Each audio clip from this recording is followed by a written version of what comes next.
All right, so in the Bible study today, we're going to be learning on proving the Bible, just facts about the Bible, also just evidence about the Bible in science, history, things like that. In order to do that, I figure we start in chronological order, beginning at the very beginning.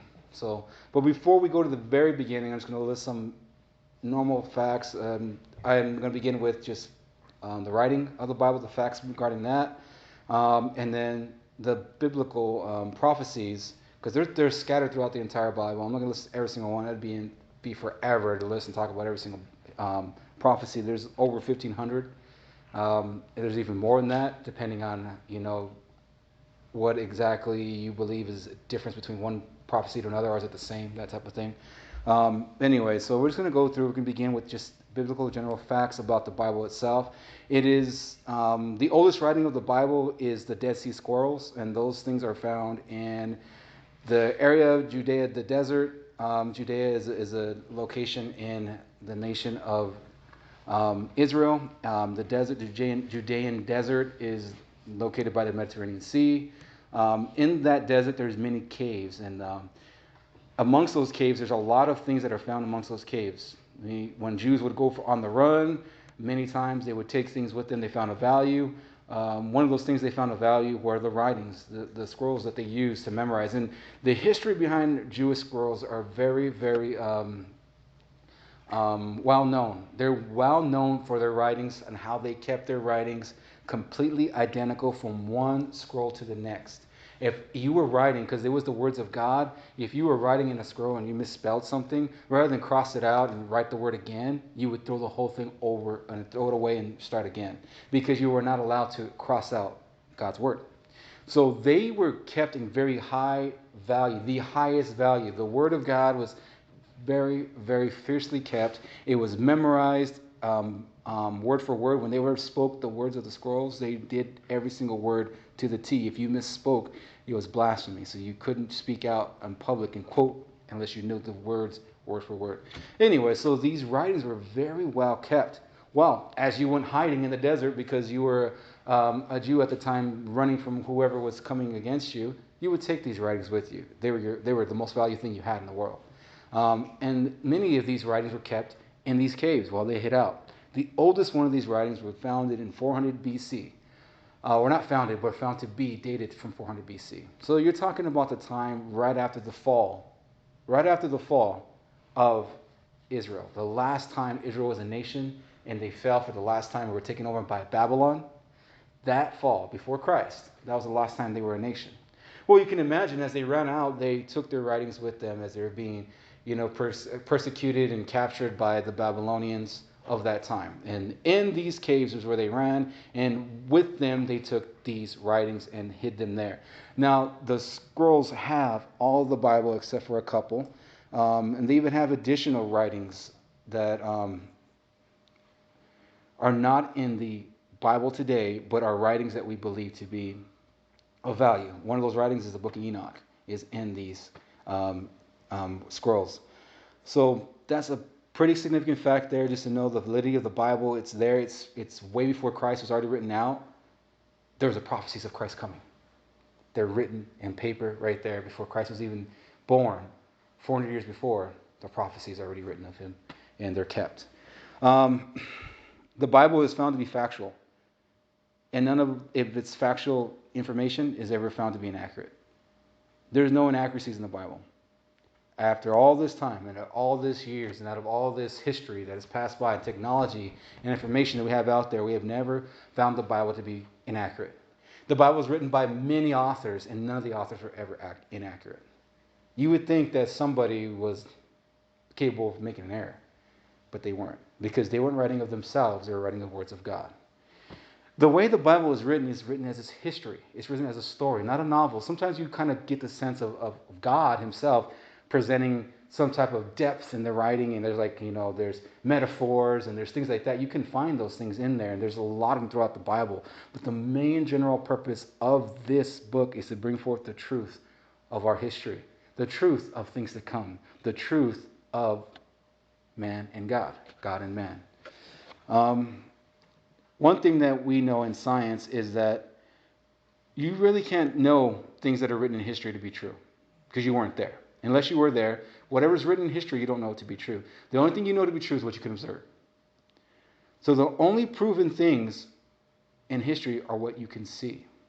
So, for instance, someone says that they were there when they saw, a great fire that took place and it, took out a whole town. You don't know if they were there. You don't know if that town existed unless you can go and see it. Then you have at least some of what they're saying to be true.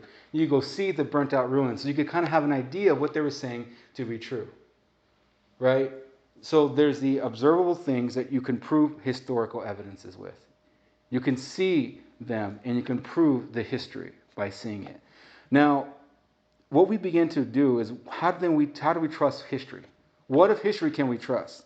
The things that we trust in history are the things that are most supported.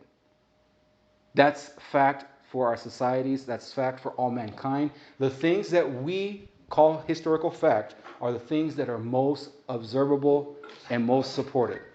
Anything that is not observable, not supported, or has very little support, we don't hold value and it's not considered fact. So it has to be something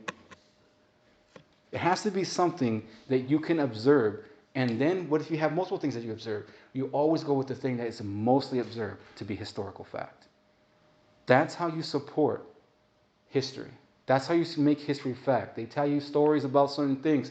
Well, what supports the revolution of America? What facts do we have? What writings do we have? And what more information do we have to support an event? And that's what becomes the truth. Well, the Bible has so much of that.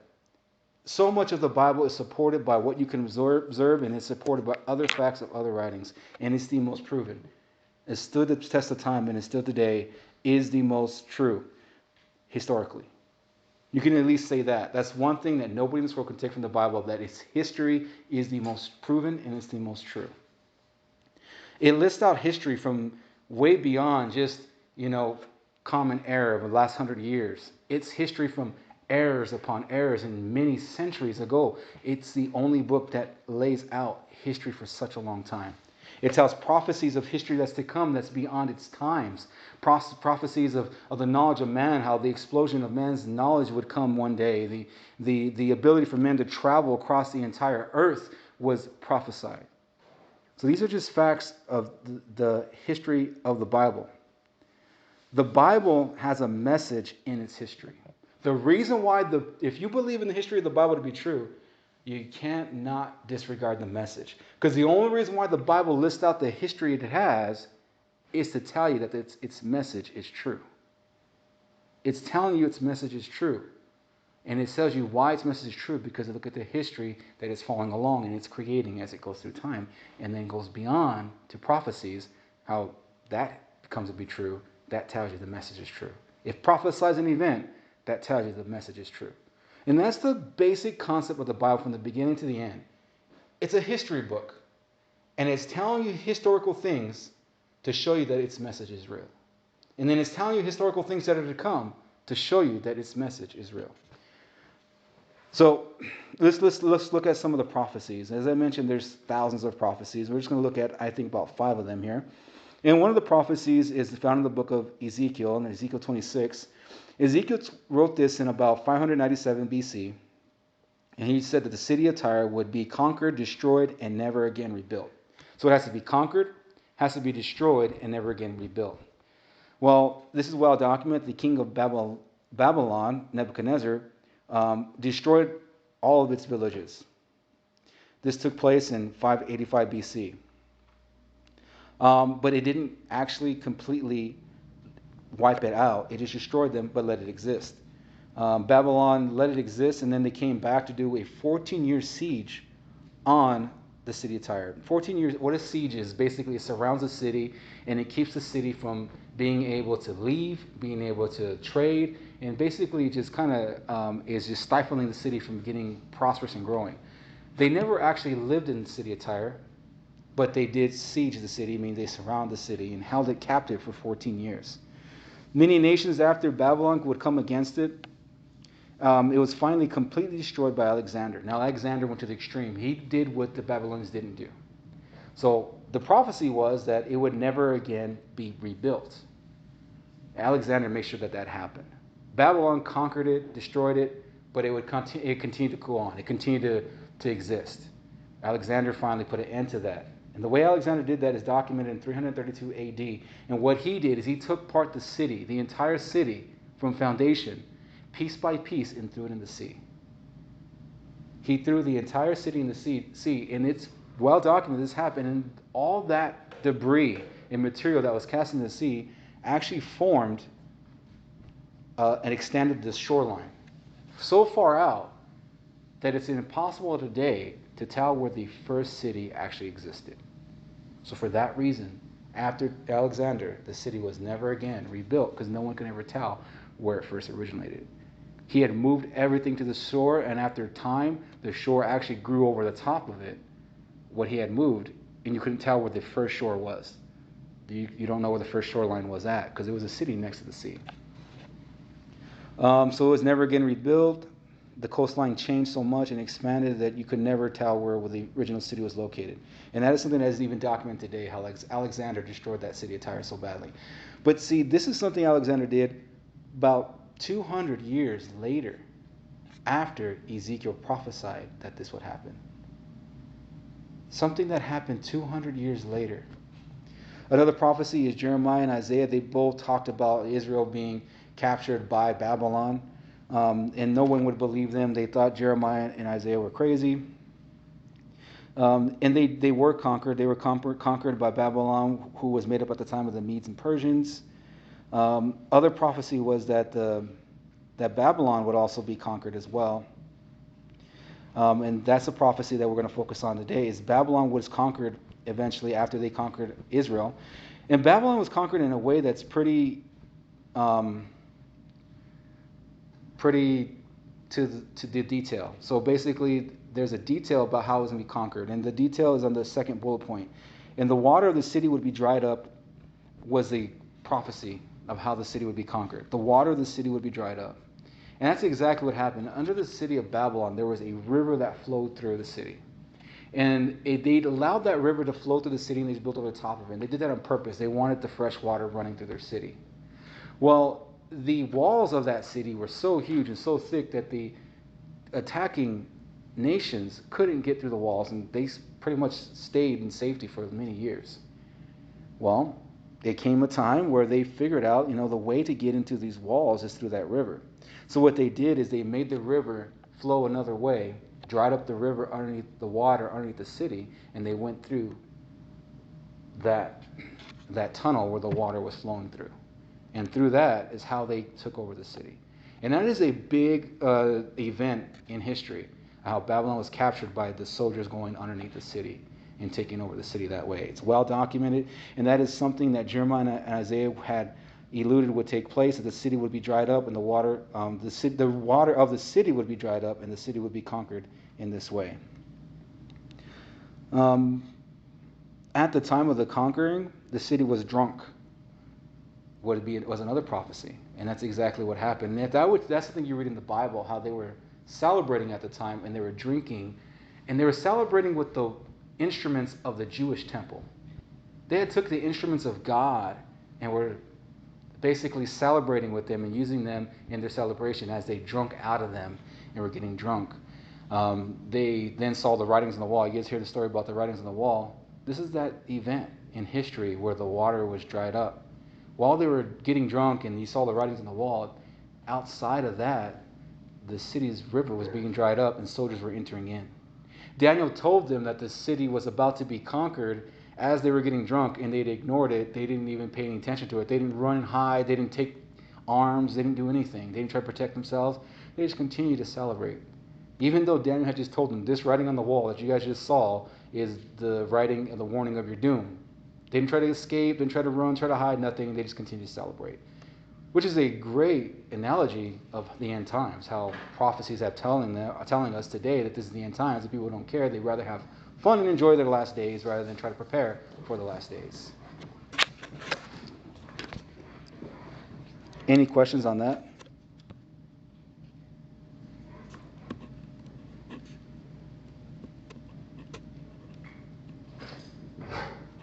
No, nothing.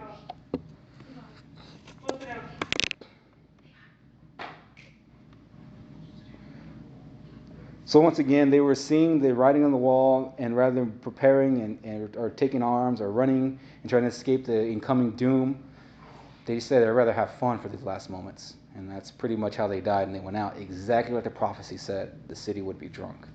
And once again, that's a pretty good analogy of the end times. People will hear about the coming of Jesus and the return and the rapturing of the church, and everything in the Bible has been true before, and they still don't care.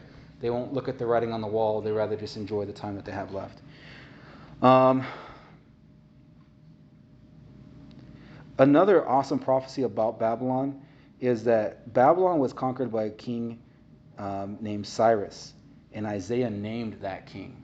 Cyrus named him.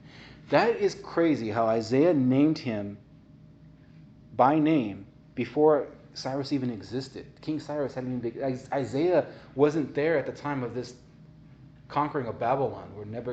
Where this was way past Nebuchadnezzar. This is way past the first time they were taken captive. This is way past all that. And he's prophesying before they're even captured that they're going to be captured by Babylon, and that Babylon will then be taken over by a king named Cyrus. Isaiah gave a pretty exact prophecy, and that came true. Eventually, Cyrus did take over and capture Babylon. And we're going to go into that portion of the prophecy. There is Isaiah predicts Cyrus. He predicts that he would take over Babylon, but also that Cyrus would help the Jews. He releases the Jews to go back to Jerusalem to rebuild the city and to also begin rebuilding the temple. And it's exactly what Cyrus does. But this is like hundreds of years later when Cyrus actually does these things. But this is an awesome prophecy that did take place. And it's very well known in history that Cyrus was the one who did that. The writings of historians of that time kept good records of what he did and how he conducted his business as a king. And that is definitely something that he did do was help the Jews. And he really was the big one to get them going again and started their rebuild of their city and rebuild of their temple. Then you have the one that everyone knows about is Jesus and the temple. He's the one that prophesied that the temple would be destroyed and every stone, not one stone, would not be overturned. That is a prophecy that Jesus gave. And everyone knows about this prophecy, and it's well documented how the conqueror Titus destroyed Jerusalem, and he was ruthless when he did it. He really, really took it personal because the Jews fought back during that siege and during that attack. They fought back throwing oil and stuff at the Roman soldiers and burning them, and he really took it really personal at the attacks that they were doing. So he really, really wanted to make a point to kill as many Jews as he could, and it's documented that 1 million Jews had died in that attack. It's a huge, huge event. And in the midst of that, he wants to destroy the temple, so he burns it down. Well, it's well known that the walls of the temple and the very top of the walls were gold-plated on top. So to get to the gold that was burned down through the walls, they had to go through every single stone and remove the stones to get the gold that melted in between each stone. So because of that, the prophecy of Christ that every stone will be overturned exactly is what happened. Every stone had to be removed from the temple to get the gold in between. This was a prophecy that he gave, and he gave the prophecy about 40 years before it actually took place. So those are some of the prophecies, and those are quite easy to find in history. That's why I chose those ones, because you can find those in history. Other ones are a little harder to find, take a lot more searching to do, but those are some of the most easier ones to find in history. So prophecies, any questions regarding those prophecies I mentioned? Anything at all? Nope, none? Okay. Scientific facts in the Bible. This is where I need you guys to read for me. Who would want to read Genesis chapter 2, verse 1?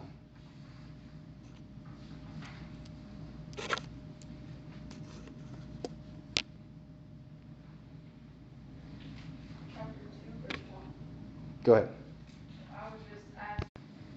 Thus the heavens and the earth were finished, and all the hosts of them. Some Christians out there try to believe that we are partly in line with science evolution. There is nothing in the Bible that supports that. Nothing in the Bible supports evolution. Everything that God created, He created in that day. The definition of day in the Bible is exactly that, a day. It's not an analogy for 1,000 years. And that whole analogy is misrepresentative in itself, even because that's talking about something else. And it tells you what it's talking about. It explains that the day is 1,000 years in that analogy. But in this part of the Bible, a day is a day. Everything's created in that day, in this day and in that day. And then at the end of it all, it says he has completed it. It's done. It's finished.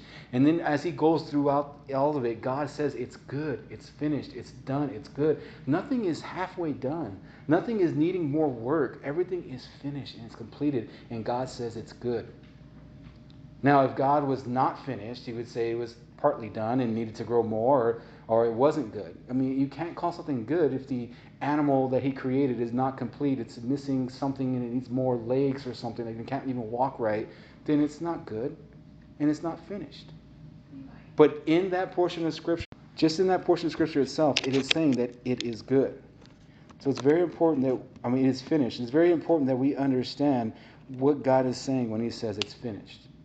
It's finished. There's no evolution to be done here. There's no evolving that needs to take place here. It is finished.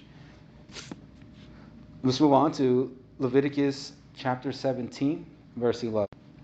So life is in the blood. Life is needed, or the blood is needed for life. You can't have life without the blood. This is something that God gave Moses to write down.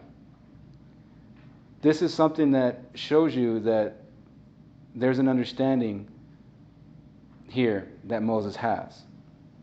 Or is it God that gave it to him? I find it very hard that Moses would know that there is life in the blood. There is no records of anybody ever knowing that until common medicine today. There is no record of anybody ever understanding that we need blood to live. There has never been any record. For Moses to know that, way before.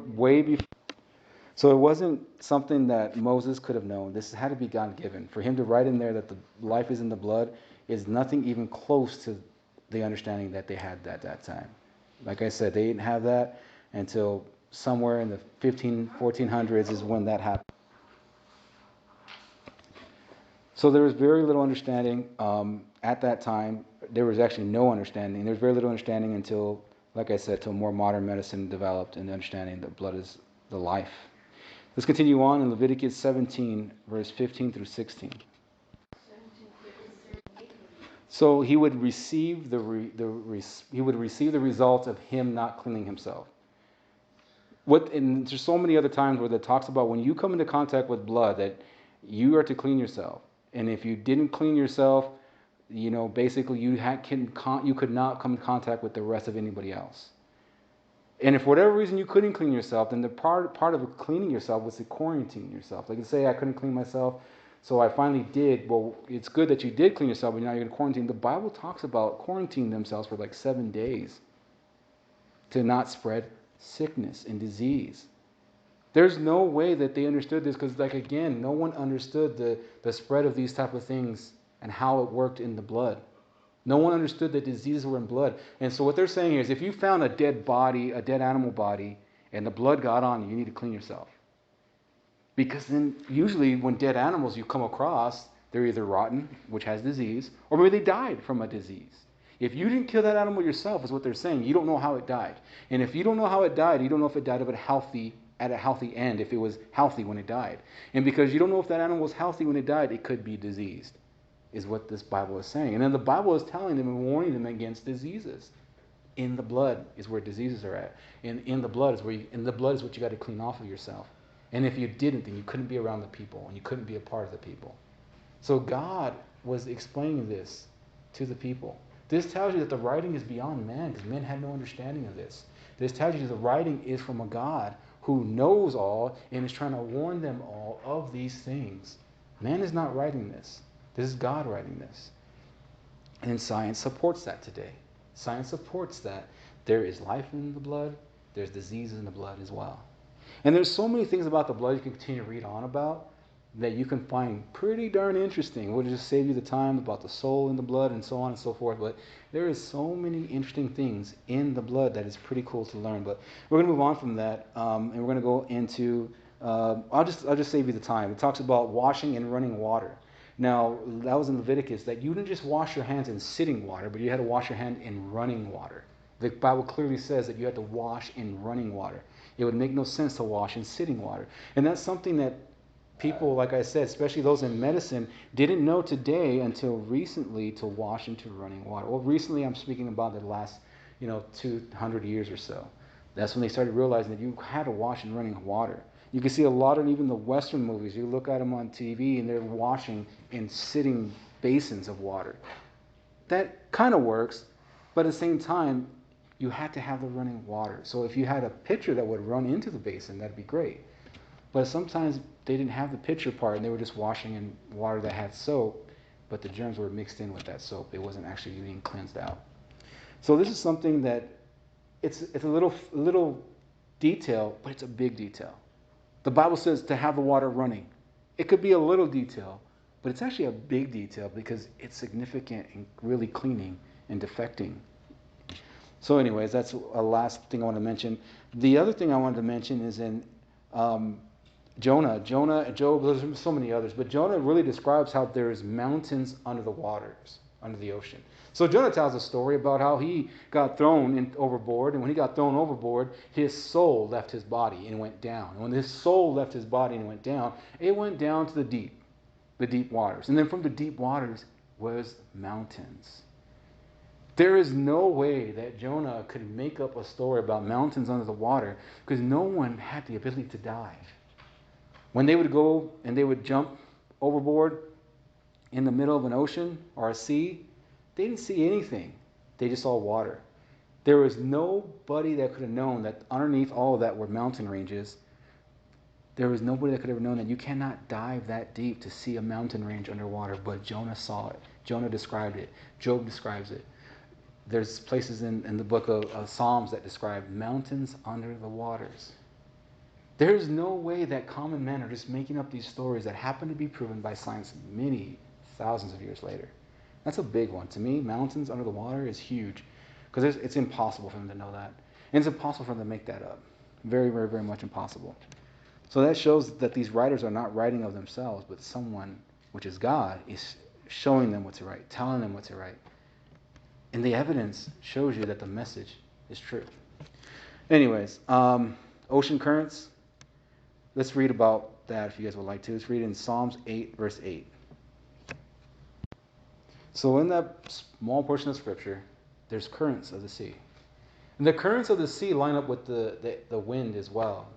And these are not like small, they're like you walk down the street, you'll feel the wind. That's not what we're talking about. We're talking about a huge, mile-large size currents that are documented throughout the entire earth that go together in one direction. I mean, it's a huge flow of water, ocean currents. That's what we're talking about, how the air follows these things and the combination of both moving together. This is something that's in the Bible, impossible for them to ever know this. This is something that shows that the writer is not a man walking around with his sheep.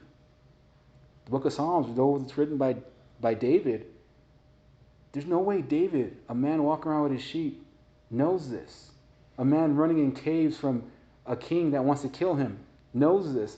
A man that one day becomes a womanizer and a murderer that knows these things. He doesn't know these things, but God is telling him these things. This shows that what he's writing is beyond him and it's not him writing. Any questions about that? Moving on, you'll read in the Bible many times there's a description of the four winds. The term four winds is mentioned in the Bible 21 different times about how there's four winds. North wind, south wind, an east wind, and a west wind. Now the Bible describes the four winds as having different characteristics.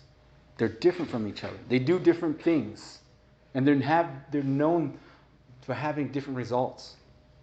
For instance, if you look here on your paper, it says the north wind is cold. And Job describes the north wind as being cold. And many times in the Bible, it talks about the north wind being cold. And it's even documented today that the region where the Bible took place, the Bible is taking place in the region of the Middle East, right? There's winds that come that are cold from the north in the Middle Eastern area. But guess what? On the majority of all the continents in the world, every wind that comes from the north is colder. It's always colder in the north. It's always colder. Almost on every continent, the north winds are cold. When you get to the equator, there's not much winds that come from the north anymore. They don't make it that far down. But you go farther up from the equator, all the winds are cold. They're all cold winds. Any wind that's cold, the major northern winds are all cold. About southern winds. In the Bible, the southern wind is described as hot. In many portions of the Bible, it's described as hot. And that's known in the time and the region in the area of the Middle East. There is many southern winds, and one of them has a name of Qasim. It's from Africa, and it comes from the northern part of Africa up to the Middle East, and it's a warm wind. It's a hotter wind, and it changes the temperature. And it's a seasonal wind too. It changes the temperature and breaks the winter. It helps break the winter during the springtime. It's known to be there during that time almost every year. And it's known to be a warm wind. And just like around the whole earth as well, you'll see the same thing. The winds that come from the south are always warmer. They're always the warmer wind. This is a common characteristic of the southern wind. It's a warmer wind. It's a hot wind. Then you have the description of the east wind. The east wind brings judgment. In the book of Acts, it talks about the wind that came from the east was always the wind that sailors and ships would always sink in or have a hard time in. And it had a name. And it was known by the Greeks. It was known by everyone in the time because people were big and sailing and trading on ships. So everyone knew the east wind is the bad wind. It's a bad wind. And in the Bible, it's called the judgment. The locusts, in the time of Moses, came on an eastern wind. The locusts came by a wind, and the wind that drove them there was the eastern wind. It says from the Bible, the east wind brought the locusts for Moses on the plagues. So it's well known even throughout every continent that the worst winds of destruction are the eastern winds. If you ever notice, hurricanes always attack from the east. You don't have any west coast hurricanes. You have only east coast hurricanes. That's everywhere from Asia, Africa, US, Mexico. It's the east coast that has the hurricanes and not the west coast. This is not just a coincidence throughout the entire earth. This is God's judgment. The east wind is described as God's judgment. God set forth things that are going to last for forever, and they're never going to change. And one of those things are the winds. So we heard in the book of, there's a west wind, and the western wind is known as restoration. In the time of the plagues, the locusts were taken away by the western wind. It was the western wind that took them away. When the plague was done, God said, okay, we're going to take the locusts out. It was the western wind that came in and took it away. It's the western wind that brings forth the monsoons in the Middle East. They know that the rain is coming. It's even documented in the Bible that the western wind brought a rain, and they knew it was the time for the monsoons in Luke chapter 12. And in Acts chapter 27, Paul says it was the eastern wind that destroyed his ship. It's well known that the western wind brings restoration. It restores, and even in every single continent of the world, monsoons come from the west. El Nino comes from the west.